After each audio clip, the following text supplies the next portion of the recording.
여러분들이 소심한 건지 사람 관계가 없는 건지 모르겠어요. 내년에 더 많이 신청하십시오. 70여 개 있는데 인증샷을 이렇게 올리는 거 확인하려는 측면보다도 기쁨을 주려는 거고요.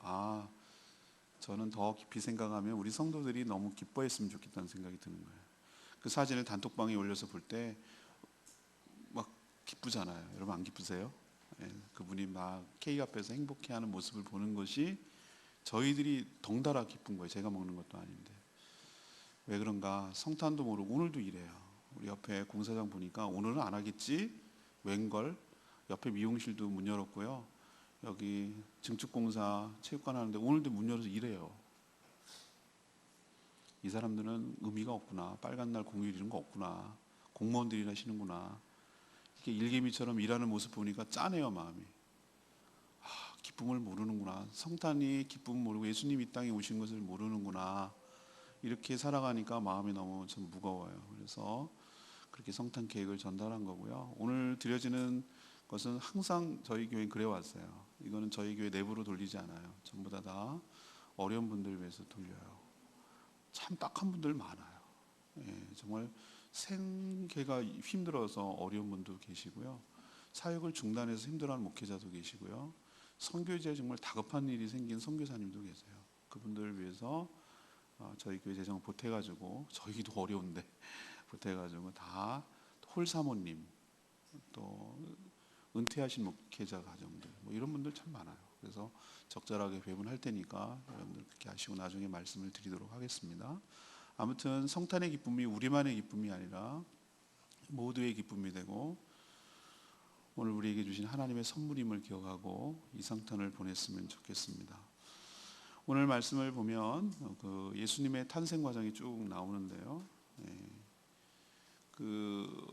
오늘 제가 드리고 싶은 말씀은 누차 너무나 잘 아는 얘기겠지만 예수님의 탄생 과정을 통해서 예수님이 누구신지, 우리에게 어떤 분인지에 대해서 다시 한번 생각하고 이 성탄절을 맞이하고 보냈으면 좋겠다라는 생각이 듭니다. 여러분이 이 성경은 너무 잘 아시는 내용이지만 이것을 정리하고 요약하면 이런 내용입니다. 이 마리아하고 요셉을 하나님 통해서 예수를 보냈는데, 약혼하고 동거 어떤 거 같이 살기 전에 예수님이 성령으로 잉태되어 이 땅에 태어나셨습니다. 요셉은 약혼자 마리아가 아기를 가졌다는 사실을 알고 조용하게 정리하고 끊으려고 했다는 얘기는 뭐냐? 이제 결혼하지 않고 난리치지 않고 율법적으로 정죄하고 일생을 망치려고 하지 않고 조용하게 정리하려고 했다, 그 뜻이에요. 이 정도만 해줘도 굉장히 잘해주는 거거든요. 그 타이밍에 고민하고 있을 때 주의 사자가 나타나서 얘기를 해주죠. 이 태어날 아기는 성령으로 잉태된 것이고 백성들을 죄에서 구원할 자며 선지자의 예언이 이루려고 이렇게 태어나는 것이다 라고 이 얘기를 해줘요. 근데 고맙게도 놀랍게도 이 요셉이 그 말을 믿어요. 그리고 그 말에 순종해요. 그리고 아내 마리아를 데려왔으나 동침하지 않았고, 또 이름도 자기 학렬을 따라서 그렇게 이름을 예수라고 지을 수 없는데, 짓는 것이 아닌데 그 말에 순종해서 구원자라는 뜻의 예수라는 이름을 지어요. 다 순종을 하는 모습을 보이는 거죠. 이런 과정을 통해서 예수님이 이 땅에 오셨다라는 것을 알려주고, 더 나아가서 예수님이 어떤 분인가를 오늘 말씀을 통해서 정확하게 얘기를 해주고 있습니다. 그래서 오늘 질문은 예수님은 어떤 분이십니까? 라는 것을 우리가 좀 알았으면 좋겠어요. 먼저 18절, 19절, 20절 말씀 통해서 성령으로 잉태된 하나님의 아들이십니다. 예수님은요. 하나님이 받아들일 수 있는 대속물이 되기 위해서는 동물이면 안 돼요. 동물은 모형이고 임시예요.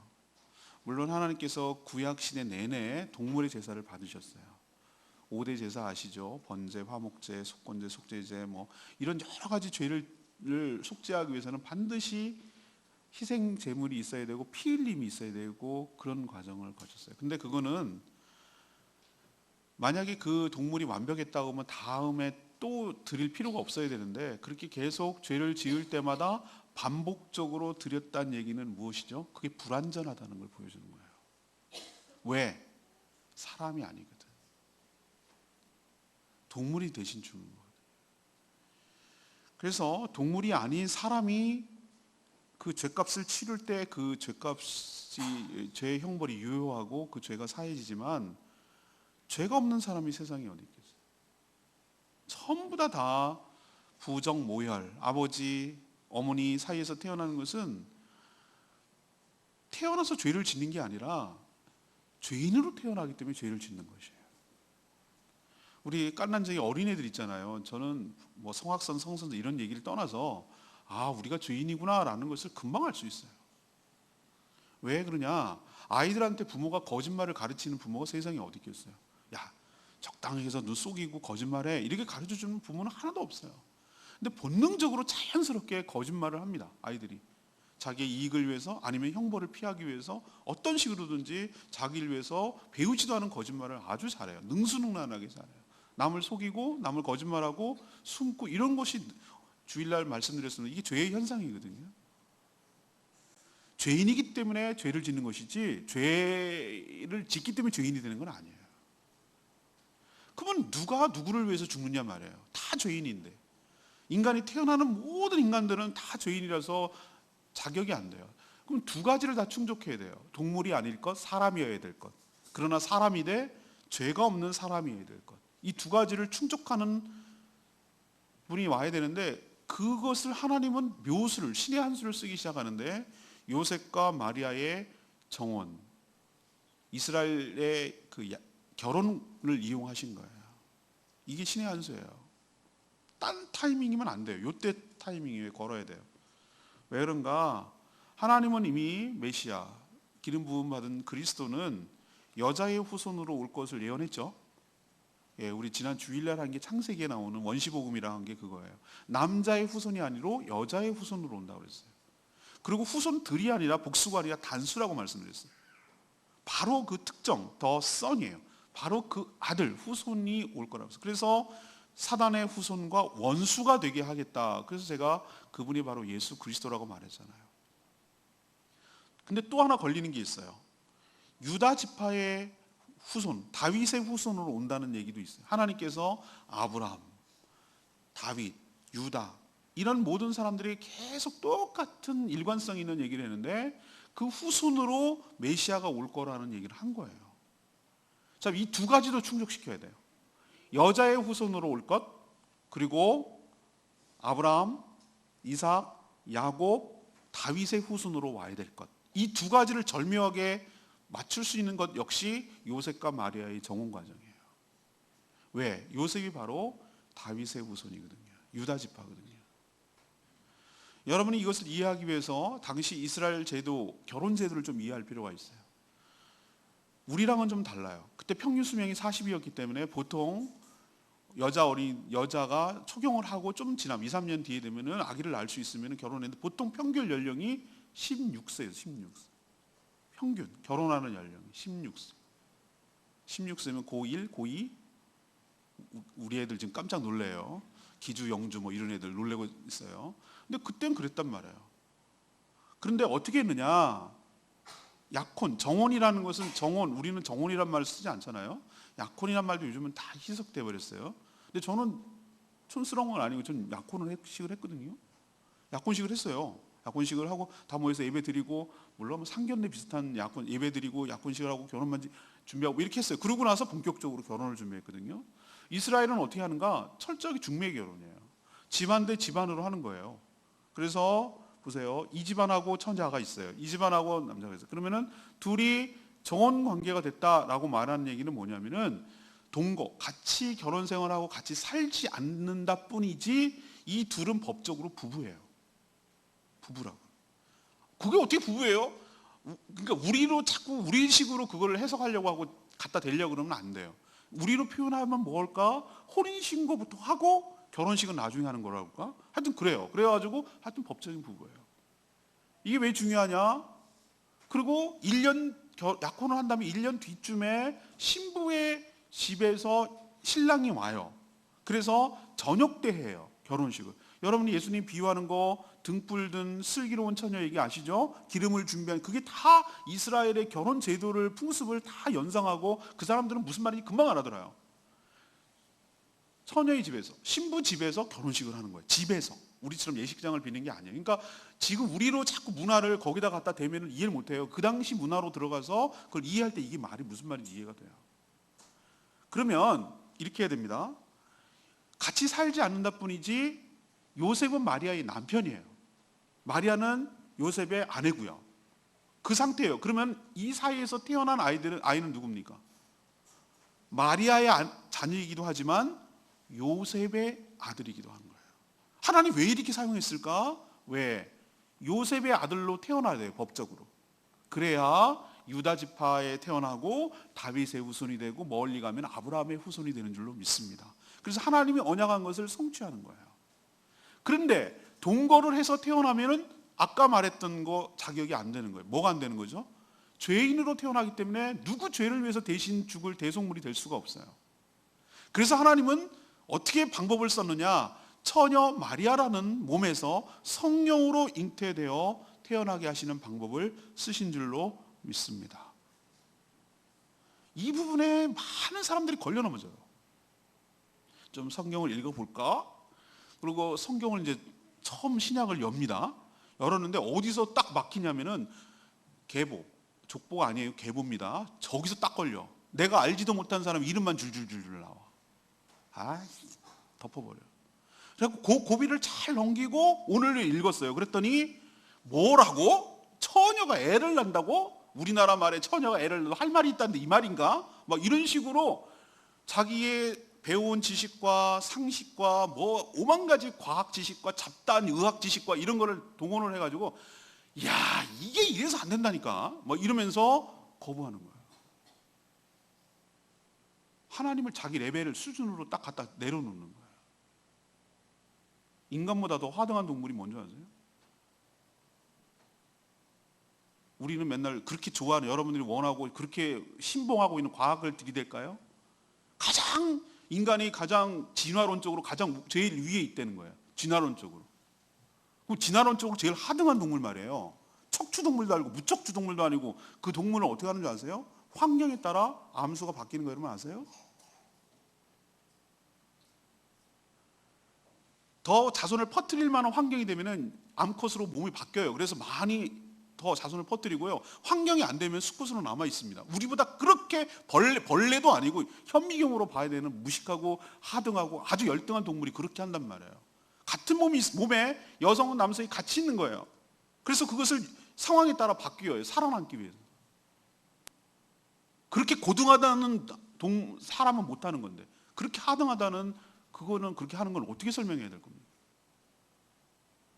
여러분 제발 좀 하나님을 갖다가 내 잣대로 재고 제한하려고 하지 않게 되기를 원합니다. 천지 만물을 창조하신 하나님께서 처녀의 몸에서 애를 생기게 하는 것이 그게 뭐가 힘들겠어요? 하나도 힘든 게 아니에요. 그분은 없는 것에서 만들어내신 분이 그거 아기가 생기게 하는 게 뭐가 그렇게 어렵겠어요? 성경은 이해돼서 믿는 게 아니라 믿으면 이해될 줄로 믿습니다. 하나님께서 그렇게 하려고 하는 의도를 유심히 보셔야 되지 이게 말이 돼? 라고 하고 접근하기 시작하면 힘들어요. 하나님 왜 그렇게 하셨지? 라는 걸 좀 생각해 보세요. 아 그렇구나. 성령의 능력으로 성령의 은혜로 마리아의 처녀의 몸에서 잉태되어 이렇게 태어나셨구나. 아버지인데 아버지가 없이 임신한 거죠. 이게 바로 하나님의 능력이고 한수예요. 지혜이기도 하고요. 약혼은 법적 부부고요. 결혼식을 올려서 동거하지 않는 상태예요. 이때 성령으로 잉태된 거예요. 그래서 예수님은 하나님의 아들 예수 그리스도는 부정모율이 아닌 성령의 능력으로 성령으로 잉태되어 사람이긴 사람인데 마리아의 몸에서 태어났은 사람이죠. 아기로 태어났은 사람이죠. 그러나 죄가 없는 사람으로 이 땅에 태어나신 줄로 믿습니다. 왜 이것이 중요하냐? 그 다음 얘기할 게 중요하기 때문에 그래요. 그분이 우리를 죄에서 구원할 자시기 때문인 줄로 믿습니다. 그것 때문에 그렇게 오실 수밖에 없는 거예요. 그분이 아기로 오셨다는 게 저는 은혜가 돼요. 그분이 그냥 어른으로 오셔도 되잖아요. 근데 아기로 오셨어요. 자기 피조물에게 보살핌을 받아야 돼요. 자기가 만든 사람에게 보살핌을 받아야 돼요. 그분이 태어날 때 말구유에 태어났어요. 제일 좋은 궁전, 하나님 보시기에 제일 좋은 궁전에 보석 같은 금 같은 침대에 눕혀놔도 하나님을 허접한데 인간들도 안 하는 말밥통에 이렇게 누였다는 것은 하나님께서 얼마나 자신을 비우시고 예수님께서 얼마나 낮게 우리를 섬기기 위해서 이 땅에 왔는지를 상징적으로 보여주시는 것이에요. 예수님은 말구유에 오셨다가 십자가에서 죽으셨어요. 예수님을 믿는 모든 우리 성도들 역시 예수님을 닮아가는 삶이라면 말구유로 시작해서 십자가로 죽어야 될 줄로 믿습니다. 그게 바로 성탄의 의미예요. 두 번째, 예수님은 어떤 분인가? 바로 21절 22절 말씀처럼 우리를 죄에서 구원하실 구원자이신 줄로 믿습니다. 요셉은 약혼자 마리아가 임신했다는 소식을 듣자 이거는 실망을 넘어 충격을 받았어요. 그리고 조용히 해결하려고 했어요. 이 정도만 해줘도 상당히 상대방, 그래서 한때는 약혼 관계에 있었던 마리아를 잘 배려해 준 거예요. 그래서 의로운 사람이라고 표현하는 것 같아요. 못돼 먹은 남자 같으면 어땠습니까? 동네방네 난리를 쳤겠죠. 남은 몰라도 자기는 알잖아. 그렇죠? 그죠? 분명히 내 아이는 아니야. 그렇다면 분명히 누군가인데, 그렇다면은 이건 율법적으로 보면은 이게 바로 간음이잖아요. 아주 관통이잖아요. 그죠? 대표적으로. 법적으로는 부부인데 분명히 그러면 막 난리가 났겠죠. 그렇게 되면 이 마리아는 어떻게 죽을 수도 있냐면 공개적으로 끌려 나와서 돌에 맞아서 죽을 수 있는 상황이었어요. 근데 그렇게 하지 않고, 한 동네니까 그런지도 모르겠어요. 같은 나사렛 동네니까 아마 그런지도 옆집 누군지도 모르잖아요. 그죠? 그래서 서로 아니까 그런지 몰라도 아무튼 조용히 해결하려고 했다. 이 정도도 상당히 상대방을 배려하는 거라고 말씀드렸죠. 그래서 어떻게 조용히 해결할까? 20절에 이 일을 고민하고 있을 때라고 했어요. 이 일을 고민하고 있을 때 주의 사자가 라이언이 아닌 거 여러분 아시죠? 하나님이 보낸 메신저예요.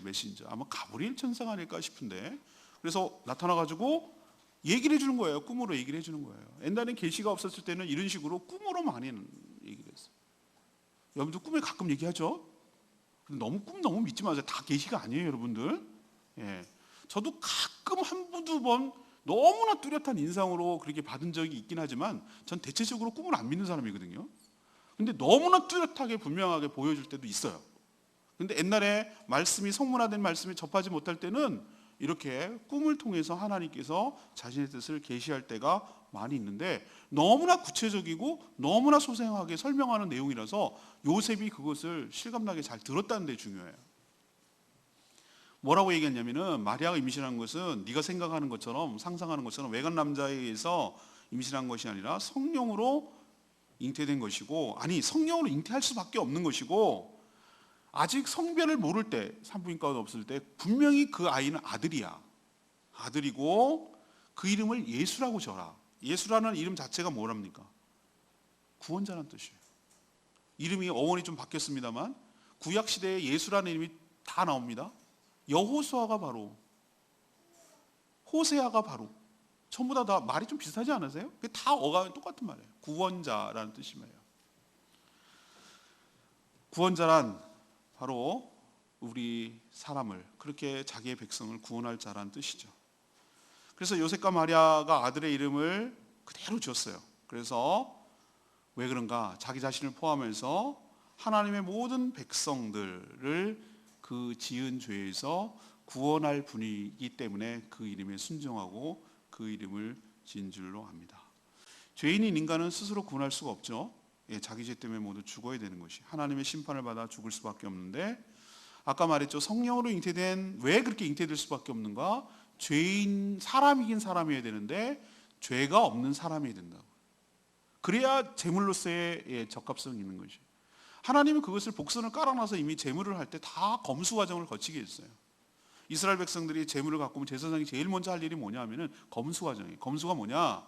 흠 있는 건 안 되는 거예요. 흠 있는 거 안 돼요. 그건 제물로서 불합격이에요. 그래서 예수님 당시에 사고 팔고 하는 이유가 뭐냐면 그 이유 때문에 그래요. 사실은 검은 커넥션이 있어서 검은 돈이 흘러가고 하는 거였지만 표면적으로 하는 것은 흠이 있으면 제물로 불합격이기 때문에 퇴짜를 놓는 거예요. 그래서 거기 성전 안에서 사는 거는 전부 다 합격시켜 주니까 돈 받아먹고, 그게 그 이유 때문이에요. 그리고 또 분명히 연수도 해놨어요. 1년 된 순양, 뭐 1년 된 이렇게 해놨어요. 왜냐면 그때가 전성기거든요. 양으로서의 전성기. 너무 어린 양 말고 너무 늙어갖고 질긴 퇴계 말고 절정에 있을 때거든요. 왜 하나님께서 연수도 결정하고 흠 없는 것도 결정하고 뭐 이런 걸 했을까? 그게 다 복선을 깔아놓은 거라니까요. 하나님께서 뭘 하냐면은 나중에 진짜로 그림자가 아니라 진짜가 오실 그분이 뭐냐면은 인생의 가장 사람으로서 절정기에 있을 때, 최정점에 있을 때 흠이 없는 그분이 모든 인간의 죄를 담당하고 단번에 한 번에 완벽하게 십자가의 죽으심으로 그 모든 인류의 죄를 속죄하기 위해서 그렇다라는 것을 하나님은 미리 예언 연습을 수없이 퍼포먼스를 통해서 제사 드릴 때마다 보게 하신 거예요. 예수님 때문에, 예수님이 어떤 분인지를 정확하게 보여주기 위해서 그런 거예요. 예수님은 십자가에 우리 모두 죄값을 치르시기 위하여 대신 죽어 우리의 모든 받아야 될 형벌을 대신 받아 죽으신 줄로 믿습니다. 이스라엘 백성들이 예수님 안 믿는 이유는 딱 한 가지였어요. 메시아로 인정 안 하는 이유는 딱 한 가지예요. 어떻게 나무에 달려서 하나님의 저주를 받은 사람이 우리의 메시아가 될 수 있느냐 이 말이에요.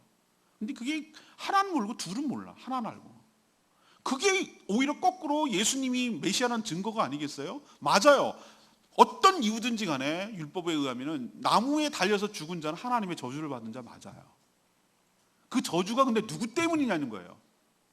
그 죄 없는 그분이 뭔 죄가 있어요? 사람을 살려주고 병든 자를 고치고 먹을 것을 주고 이렇게 한 게 뭐가 돼요? 이게 죄예요? 그런데 왜 저주를 받느냐? 우리가 받아야 될 저주를 자기가 대신, 예수님이 대신 받았다는 사실을 몰라요. 그게 바로 예수님이라는 역설적으로 잘 보여주고 있는데도 불구하고, 그래서 하나님께서 십자가는 하나님의 지혜와 하나님의 능력이 되는 줄로 압니다. 믿는 자는 그 예수 그리스도의 십자가를 보고 믿게 되는 은총이 있는 것이고, 안 믿는 자는 그것이 걸림돌이 되어서 못 믿게 되는 거예요. 이게 하나님의 신의 한 수예요. 여러분은 하나님의 축복을 받은 자인 줄로 믿습니다. 이게 믿어진다는 게 은총이고 하나님의 축복이에요. 그분이 내 죄를 위해서 죽으셨구나. 그분이 나의 구세주구나. 그분 때문에 내가 살게 됐구나. 이게 믿어진다는 게 큰 은총이고 축복인 줄로 믿습니다. 그래서 그분을 믿는 자, 영접하는 자는 죄로부터, 사망으로부터, 사단의 권세로부터 구원받게 되는 은총이 우리 가운데 있게 될 줄로 믿습니다. 왜? 그분이 우리가 받아야 될 걸 다 받았거든요. 우리가 받아야 될 죄의 값을 치렀거든요. 우리가 받아야 될 형벌을 대신 받았거든요. 죄 때문에 죽음을 받거든요. 그 죄 해결해 주니 죽음도 해결해 주고, 사단에 꼼짝 못하고 종살이하며 살아야 됐는데 거기로부터 자석이 풀려, 전자석이 싹 풀려나면 색깔이가 딱 모이더니 확 풀어지잖아요. 사단에 꼼짝 못해서 여러분은 죄 짓고 살 수밖에 없었어요. 근데 사단의 머리를 쳤잖아요. 사단의 권세를 깼잖아요. 우리를 더 이상 장악할 수 있는 근거가 없잖아요. 옛날에는 죄와 사망으로 꼼짝도 못하고 우리를 끌고 다녔는데 그걸 깨버렸거든요. 사단의 권세를 깨버렸거든요. 그래서 우리가 풀려났거든요. 더 이상 사단의 말을 들을 이유가 없거든요. 십자가는 그런 거예요. 이 요셉과 마리아에게 한 얘기가 그 얘기예요. 예수, 그 이름이 뭐냐? 너를 너희 죄에서 구원할 자이심이라. 예수님은 누구신가? 바로 우리를 죄와 사망과 사단의 권세로부터 구원할 구세주인 줄로 믿습니다. 오늘 설명했잖아요. 오늘 세례 받았잖아요. 오늘 서약할 때 뭘 했습니까? 예수 그리스도께서 당신이 유일하게 구원받을 자이심을 믿습니까? 예수님이 당신의 주인인 것을 믿습니까? 네, 믿겠다고 그랬어요. 예수님 때문에 당신이 죄인이었지만 아무런 공로도 없지만 예수님 때문에 구원받은 죄인임을 믿습니까? 믿는다고 했잖아요. 예수님이 누구신가? 여러분을 죄와 사망과 사단의 권세로부터 해방시켜 주신 구세주인 줄로 믿습니다. 마지막 예수님은 누구신가? 23절에서 25절까지 말씀이에요. 우리와 함께 하시는 임마누엘 하나님이신 줄로 믿습니다. 여러분이 23절 보면은 기억, 제 성경이 그렇게 되어 있어요. 이거는 인용한 말씀이에요. 구약을 인용한 말씀이에요. 좋은 성경은 다 그렇게 써 있어요. 밑에 각주. 근데 별로 안 좋은 성경 그냥 이렇게 다운표도 안 돼 있는데 좋은 성경은 이렇게 쑥 들어가 있고 이렇게 이게 구약을 인용했다는 얘기예요. 어디를 인용했습니까? 구약 보라 처녀가 어디 본문을 인용했다는 거죠? 구약에 이사야 7장 14절 말씀을 인용했다는 뜻이에요. 이 정도 센스는 있으셔야죠 이제는. 예, 이걸 구약을 인용한 거예요. 근데 여러분이 이거를 이해하기 위해서 구약 이사야 당시의 상황을 좀 돌아가야 돼요. 이때는 이사야가 뭘 갖고 이걸 예언했는지 여러분 아셔야 되는데 이걸 또 마태가 왜 끌어 들어왔는지를 여러분 이해하셔야 돼요. 지금 그 당시 유다가 연합군의 침략으로 쫄딱 망하게 생겼어요. 모압, 암몬, 마온이라는 세 나라가 연합군으로 침략을 해요. 유다 나라를 큰일 났어요. 아하스 왕이 너무 두려워가지고 어쩔 패닉 상태에 빠졌어요. 근데 이사야 선지자가 가가지고 그랬어요. 하나님이 우리나라 걱정하지 마십시오. 하나님께서 우리 유다 나라를 안 망하게 하십니다. 하나님 지켜주신다고 분명히 얘기했습니다. 그랬더니 믿지 못하니까 이사야 선지자가 뭐라 그런지 아세요? 당신 믿지 못하네. 그러면 하나님께 표징을 구하십시오. 그랬더니 전 표징 안 구합니다. 이게 믿음 있는 소리 같아요? 없는 소리. 안 믿는다는 얘기예요. 안 믿는다고. 표징 같은 거 안 구한다고. 안 믿는다는 얘기예요. 그 가운데 이사야가 한 얘기예요. 표징이 뭐냐? 징조가 뭐냐? 그 중에 하나가 처녀가 잉태의 아들을 낳을 것이니 그의 이름을 임마누엘이라 하라 라는 말을 한 거예요. 처녀가 잉태해서 애를 낳는다는 게 이게 자연적으로 있을 수 없는 일이잖아요. 근데 그런 일이 있다는 얘기는, 일어날 거란 얘기는 유다가 이 연합군의 침략으로부터 하나님이 보호해 주신다는 시그널이 될 것입니다 라고 얘기한 내용이 이 내용이에요. 근데 알고 봤더니 이게 하나님이 이사야 선지자를 통해서 중첩된 언어를 쓴 거예요. 중첩된 예언을 한 거예요. 이중 예언. 이게 신학적으로 좀 어려울 수 있는데 저는 이렇게 표현해요. 전봇대가 이렇게 직선 도로에 보면은 전봇대가 옆에 척척척 이렇게 나란히 있어요. 아시죠? 전봇대가 있어요. 그러면은 제가 군대 행군할 때 너무 더워가지고 전봇대 그늘에 이렇게 했던 기억이 자꾸 나서 전봇대만 하면. 그런데 쫙 일렬로 있을 때 우리나라에 일렬로 있는 게 드물긴 해. 미국 같은 데 가봐야. 근데 전봇대 딱 여기 중간에 딱 서 있어. 몇 개로 보이게 해요? 한 개로 보입니다. 딱 겹쳐서 딱딱딱딱딱딱. 그러나 한 개로 보이지만 사실은 한 개가 아니라 몇 개가 있는 거죠? 그 뒤에 여러 개가 있는 거예요. 이사야 선지자는 당장 시급한 아하스 왕에게 연합군으로 침략으로부터 우리나라를 보호할 겁니다라는 걸 예언하기 위해서 예언한 거지만 하나님은 그 예언을 그 뒤에 먼 훗날 오게 될 메시아 탄생을 예고하도록 겹쳐 보이도록 그렇게 하나님께서 놀라운 또 신의 한 수를 사용한 줄로 믿습니다. 처녀가 잉태하여 아들을 낳을 것이라는 것이 마리아에게 적용될 줄 누가 알았겠어요? 그 당시에는. 근데 하나님께서 그것을 통해서 이루어지는 것을 보여주고 이 백성들을 보호한다는 걸 보여주고, 보호한다는 것보다 더 중요한 게 뭐냐면 임마누엘이라는 뜻이에요. 그의 이름을 임마누엘이라 하라고 그랬잖아요. 그리고 너무 친절하게 마태가 뭐라고 하냐면은 모를까봐, 임마누엘이 모를까봐 23절에 뭐라고 그랬어요? 임마누엘을 번역한 즉 뭐라고 그랬다고요? 하나님이 우리와 함께 계시다라는 뜻입니다 라고 친절하게 이렇게 설명까지 해줬잖아요.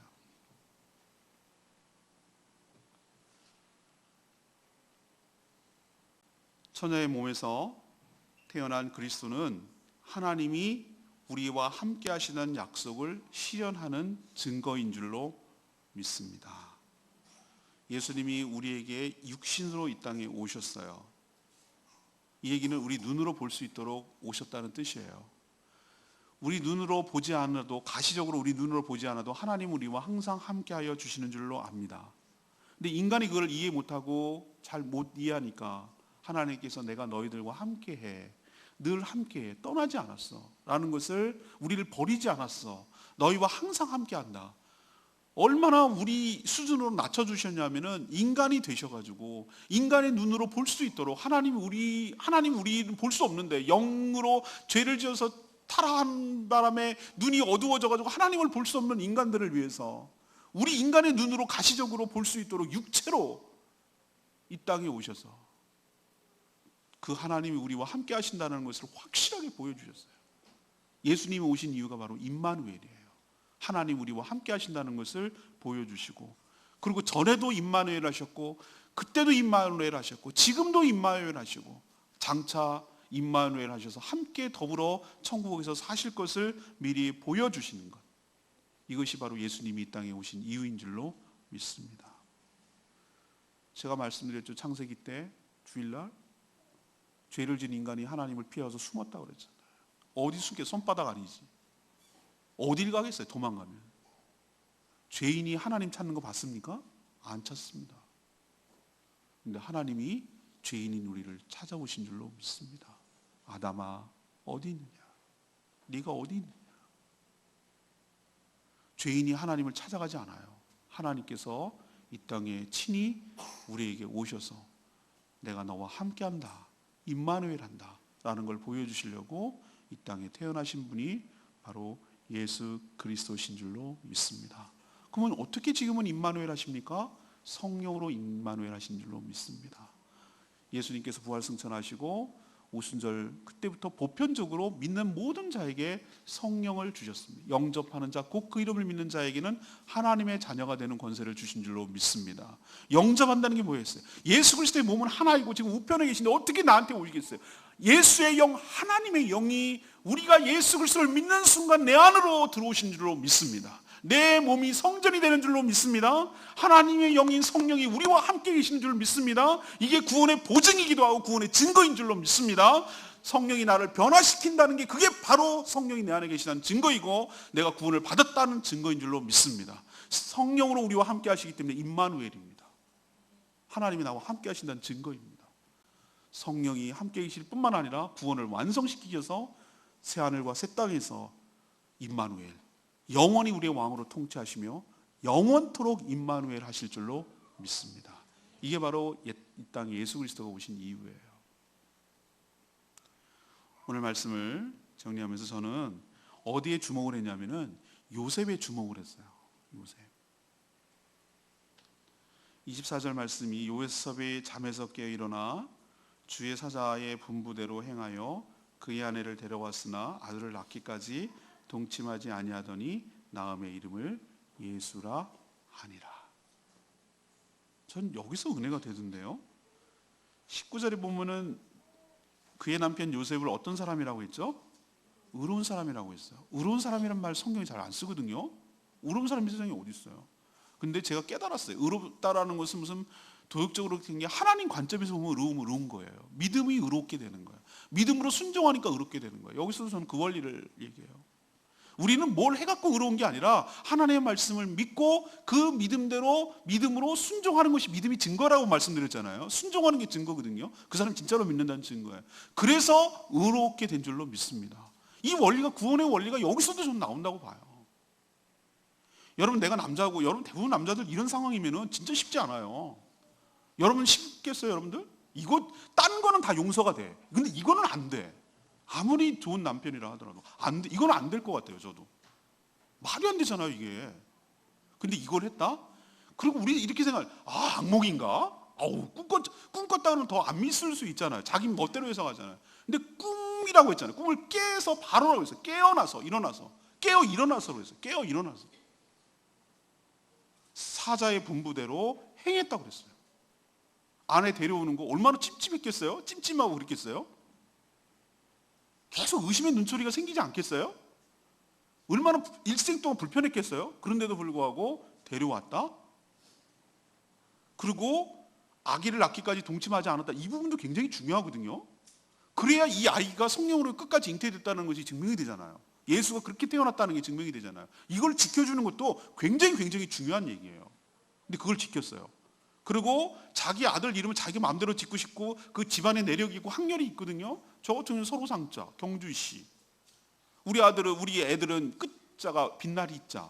제가 손자가 태어나면은 있을 제자, 제 뭐 이렇게 써야 돼요. 우리가 학렬이 다 정해져 있어요.